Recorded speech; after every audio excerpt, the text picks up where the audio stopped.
Achieving a level of freedom and community in a fantasy world is what most players strive for when playing games, as we take an escape from our own reality.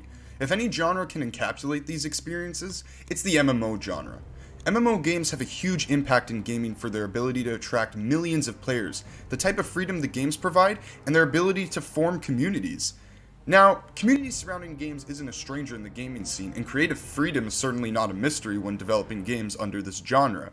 However, I believe Destiny 2 stands tall among the rest. As the game continues to expand throughout the years, so does its community, hosting millions of players worldwide. With that comes the challenge of trying to make as many of your players as happy as possible. Spoiler alert, you can't. But that's okay.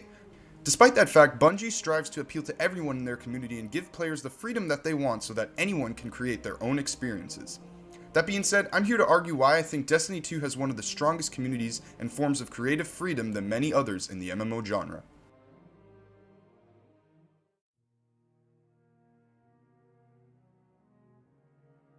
If it's one thing that makes Destiny 2 amazing is its community and how you can interact with other players in-game. The game offers a freedom for you to explore, play independently, or fulfill whatever you desire to do. But here's the catch. It is nearly impossible to complete everything solo, as there are certain activities in-game that make you work with other players to complete them, thus encouraging you to socialize with other players. Bungie even gives more incentive as a player to become social using the clan system. Now, according to Zhang F and Kaufman D, a clan is an organized group of players that regularly play together and form to make collective actions easier and more rewarding, as well as to form a social atmosphere. This is definitely true to Destiny 2, as the game will actually reward you for playing with other people by giving you extra loot to add to your inventory. Pretty awesome, right? The system created a massive social atmosphere among the entire player base, allowing people who may have had no one to play with before now become part of a much larger group that does everything together. The most notable activity being the complex 6-player raid activities that require an incredible amount of teamwork to complete. To overcome this, you need to be social and work together with your team to complete these goals.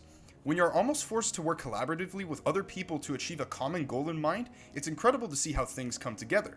And from this whole clan system sparked a positive and supportive community base throughout Destiny 2. Now, since these clans and social activities connected you with players, it also made you become acquainted with the people you are playing with. In most MMOs, players will mainly stick to family or friends, with reports of 81% of friend groups playing the same game. I fall under this percentage as I mainly stick to my group of friends when playing out of comfort and familiarity. However, when I first started playing this game, it was a time that allowed me to meet a new group of people and form strong in-game connections. I had formed a group of online friends that I trusted and would spend countless hours playing all kinds of activities the game had to offer. This was a unique moment that highlights the strength of the Destiny 2 community, as me, along with many others, made close relationships, with almost 54% of players feeling that their in-game friends were on par with their real-life friends. Through this game, Bungie was able to cultivate and grow a community that forged friendships, relationships, and connections people could have only dreamed of. This is something that is not normally seen in other games, and being able to create one with continuous support is truly incredible.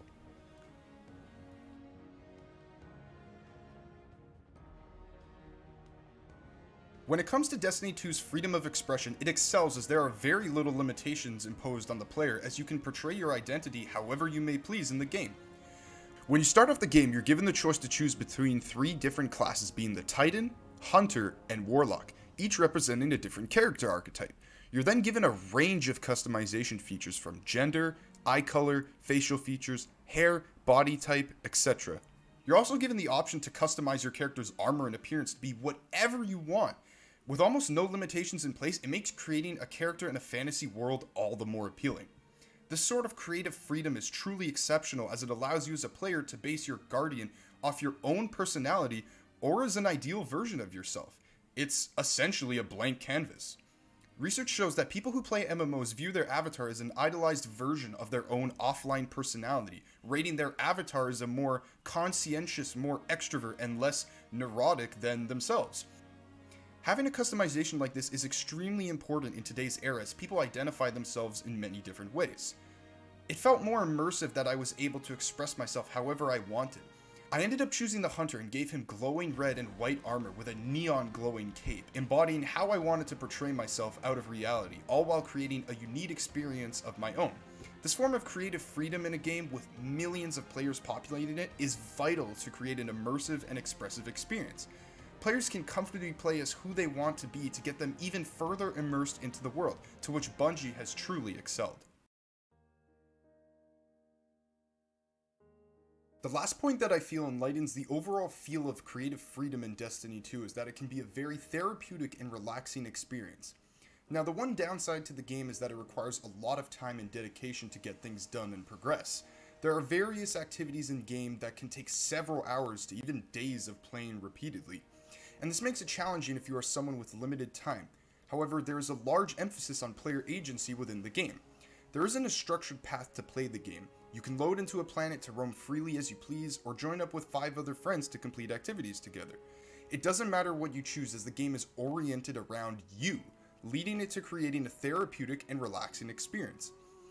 In a US sample that was taken based off high player involvement, studies showed that 80% of players played for mental stimulation, while 79% of players played for relaxation and stress relief, and 57% for enjoyment. Now, regardless of why you might play, it's common that people will want to wind down and let their mental health relax for a bit. I find myself doing this a lot in Destiny 2 as well, as I can use it as an outlet for my mental health. Now, when I don't necessarily want to do anything specific, I just like to wind down and patrol the planet, seeing what they have to offer, inspecting their environments, and just trying to take everything in. To me, sometimes there's something very satisfying in doing nothing. It's a feeling that makes me feel relaxed and calm whenever I want to take it easy while playing. I also really enjoy how the gameplay itself complements this, as I could spend hours simply doing nothing with minimal objectives just for mere relaxation. This form of creative freedom that is presented to you from the start enlightens your experience and has been cultivated by Bungie to be truly incredible.